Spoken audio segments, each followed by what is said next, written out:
अस्सलामुअलैकुम everyone, welcome to जोर का जोड़। मीरब जीशान की तरफ से आपको बहुत बहुत खुशामदीद। यकीनन आप सब बिल्कुल ठीक होंगे और अच्छे मिजाज होंगे सबके, और मैच भी देख रहे होंगे। जितने भी लोगों ने भारत और ऑस्ट्रेलिया का मैच देखा वो भी हमारे साथ मौजूद होंगे, और जितने भी लोग इंडिया और ऑस्ट्रेलिया के अलावा साउथ अफ्रीका और पाकिस्तान का मैच देख रहे थे वो भी हमारे साथ एंगेज होंगे। इस वक्त तो गुफ्तगू का सिलसिला जो है वो आगे बढ़ाते हैं, और सेट पर भी हमारे रौनक लगी हुई है। मेरे साथ एक बहुत बड़ी हस्ती, बहुत बड़ा नाम, आप सबकी जान, क्रिकेट की शान, हाफिज़ इमरान। अस्सलाम वालेकुम।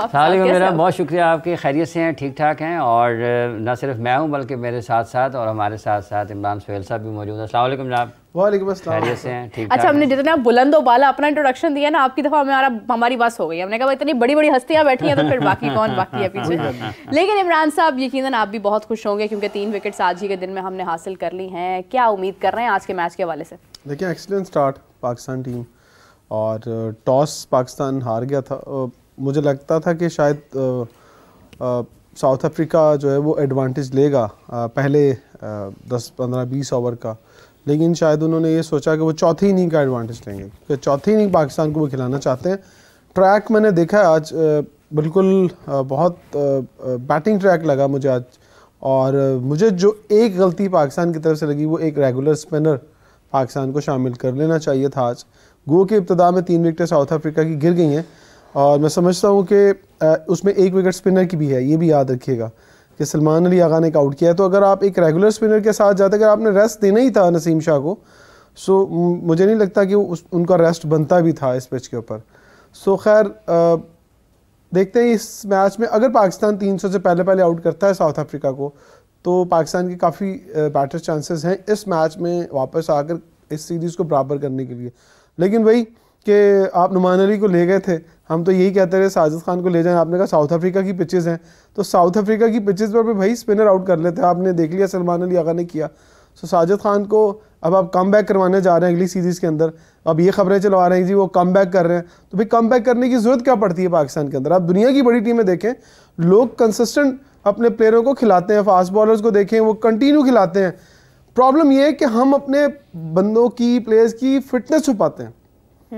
अब मैं यहाँ पर ये मुझे कहते हुए कोई आर नहीं है कि मोहसिन नकवी साहब ने अपनी इब्तदाई प्रेस कॉन्फ्रेंसेस में कहा कि जीरो टॉलरेंस होगी, हम फिटनेस के ऊपर कॉम्प्रोमाइज़ करेंगे नहीं। भाईजान अपनी टीम का उठा के तो देखें ज़रा, कितने प्लेयर फिट हैं और कितने अनफिट है। बदकिस्मती से आज एक और आपके साथ एक सानिया हो गया मैच को दौरान। ये बड़ी अफसोसनाक बात है। हाफिज़ साहब, साइम अयूब जो है उनका पाँव, एंकल इंजरी उनको जो है वो एक तरह से हुई है, उनका पाँव मुड़ गया है, और पता नहीं कितना वक्त इसमें लगेगा ठीक होने में। डिपेंड करता है ना कि रिपोर्ट क्या आती है, और वो पाकिस्तान के लिए एक बहुत ज़्यादा, अगर अल्लाह ना करे कि वो लंबी उनको कोई ज़्यादा तकलीफ़ हो और उनको कुछ ज़्यादा वक्त के लिए खेल के मैदानों से दूर हों, लेकिन अगर वो खुदा ना खास्ता ऐसा होता है तो फिर चैंपियंस ट्रॉफी सर पर है और 6 हफ्तों का रेस्ट होगा कम से कम, अगर एंकल इंजरी। ठीक है, अगर तो वो ट्विस्ट हुआ है किसी तरीके से या कोई भी उसमें तकलीफ़ ज़्यादा है तो पाकिस्तान के लिए मुश्किल होगी, क्योंकि आगे मीरब ये जो सीरीज़ है ना वेस्ट इंडीज़ के ख़िलाफ़, ये ट्राई नेशन सीरीज़ असल चैंपियंस ट्रॉफी है, और अगर वो चैंपियंस ट्रॉफी तक नहीं होते हैं फिट, अगर वो जैसे इमरान बता रहे हैं कि अगर 6 हफ्तों का उनको रेस्ट है, हाँ। तो 6 हफ्ते के रेस्ट के बाद भी आप अपने रीहैब करते हैं, रीहैब के बाद आपको बाद आप प्रैक्टिस की तरफ जाते हैं। बिल्कुल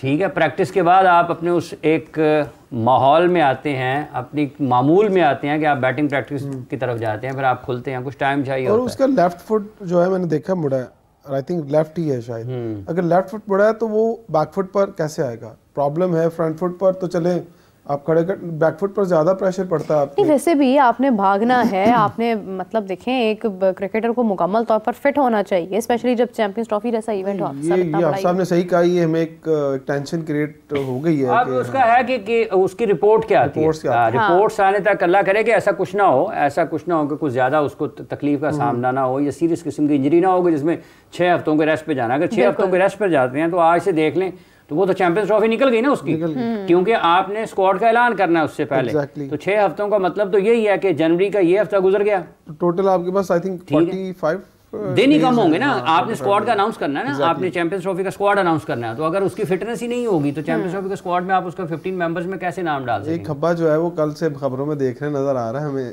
इजाफी मामला लगता है, या तो आपने उसका कोई साया पड़ गया है कि एक लेफ्टी की जगह पे एक लेफ्टी रिप्लेस करेगा, तो जो देखिए चोट तो हम सबकी नजरों के सामने लगी है। हाँ, अगर पीछे कहीं से खबर आई होती तो साइम को चोट के अलावा कोई उसको कोई पीछे नहीं कर सकता था। देखिए पहले बॉल रोका आपने, देखे फास्ट बॉलर ने उसको बॉल को रोका और उसके बाद इसको पीछे स्लाइड करने की मुझे नहीं समझ आई। आप सब अगर आपने देखा है समटाइम ऐसा होता है ना कि इंसान उसमें खेलते हुए फील्ड, आप क्रिकेटर है ना, कोई भी कमेंटेटर भी कह रहा था कि जरूरत नहीं थी इब्तिदा में। जब आप फील्ड कर रहे होते हैं आप समटाइम अनयूजुअल हो जाते हैं और उसको मालूम तो नहीं था कि मुझे चोट लगनी है यार, अनयूजुअल हो जाते हैं साइड में। मुझे नहीं लगता, देखिए समटाइम आप स्ट्रेच करते हैं ना तो आप प्रॉपरली नहीं कर पाते हैं, समटाइम आप डाइव करते हैं आप प्रॉपरली लैंड नहीं करते। एग्जैक्टली ठीक है, आप जब बॉल पिक करते हैं तो रिलीज करते हुए आपकी पोजीशन वो नहीं होती कि आप कुछ ना कुछ गलत हो जाता है, हालांकि वो होती नहीं है, लेकिन उस एक हल्की सी आपको इंजरी हो जाती है। हालांकि जो स्लाइड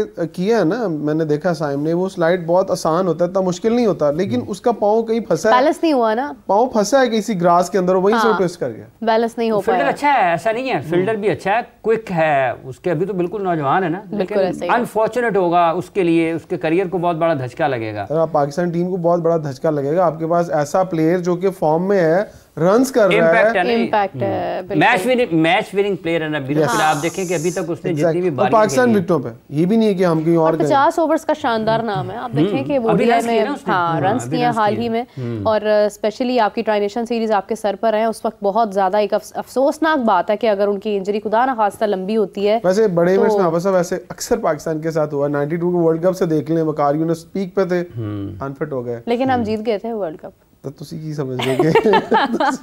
नहीं, आई विश कि देखें, वो सबसे पहले तो साइम अयूब हमारी क्रिकेट का एक बहुत बड़ा नाम है, एक यंगस्टर हैं, और ये उनके कैरियर का एक बहुत बड़ा जंप है कि वो यहाँ तक आए हैं। एक बड़ा टूर्नामेंट उन्होंने इससे पहले भी गुजारा, फिर गुजारेंगे, तो वो आई विश कि वो बिल्कुल मुकम्मल सेहतियाब हों ताकि वो हमें खेलते हुए नजर आए। ये सबसे अहम है। लेकिन ज़्यादा कि वाम का ताल्लुक है, देखिए अगर वो नहीं होगा, फ़खर ने आना है इस टीम में। अगर साइम होते भी हैं, और अगर साइम अल्लाह ना करे कि नहीं होते हैं, तो फिर आपने किसी न किसी को तो मुंतखब करना है, फिर आप डेफिनेटली जाएंगे उसकी तरफ, इमाम या अब्दुल्ला को आप देखेंगे। अगरचे उनका फिटनेस टेस्ट होना है अभी, और वो उनको क्लियर करना है। फिटनेस टेस्ट को कोई मसला ही नहीं है पाकिस्तान में, आप जिसको मर्जी फिट कर लें, जिसको मर्जी अनफिट कर लें, ये बहुत बड़ा पार्ट है पाकिस्तान की क्रिकेट का। फिटनेस अभी जो चैंपियंस कप हुआ है इसमें भी तो फिटनेस देखी है ना लोगों ने, बिल्कुल ऐसे ही है। ये इसका अल्लाह करे कि उसकी रिपोर्ट आए, ठीक आए, और वो उसको कुछ मतलब अगली इनिंग्स में बारी करता हुआ दिखाई दे। बिल्कुल ऐसे ही है, सबसे इंपॉर्टेंट चीज़ ये है कि 1-2 दिन के रेस्ट के बाद ही वो बिल्कुल ठीक हो जाएं।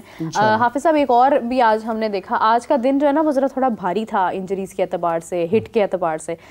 भारत में उधर अगर हम ऑस्ट्रेलिया में देखते हैं तो ऋषभ पंत को बड़ी खतरनाक अंदाज में बॉल लगी है, 2 से 3 बार लगी है, और उनको बाकायदा तौर पर निशान यहाँ पर इतना बड़ा पैच था कि मतलब मैं देखकर हैरान हो गई कि यार कैसे, मतलब देखें आपको कब कहाँ पे क्या इंजरी हो जाए, you never know about that. लेकिन ऑस्ट्रेलिया में जिस तरह से आज इंडिया खेल रही थी, मुझे लग ही नहीं रहा था कि इंडियन बैटिंग जो है वो ऑस्ट्रेलियन बॉलिंग के आगे खेल रही है। इतनी डरी भी, ग्रीन पे इतनी सहमी भी, इतने डॉट चेंज हुआ है, और फिर दूसरी बात ये है कि हार का प्रेशर है, एंड मोस्ट इंपॉर्टेंट थिंग कि वहाँ पर बैटिंग को प्रॉब्लम हो रही है। हाफिज साहब, आपने कल ऑलरेडी ये कहा था कि यहाँ पर ना फास्ट बॉलिंग को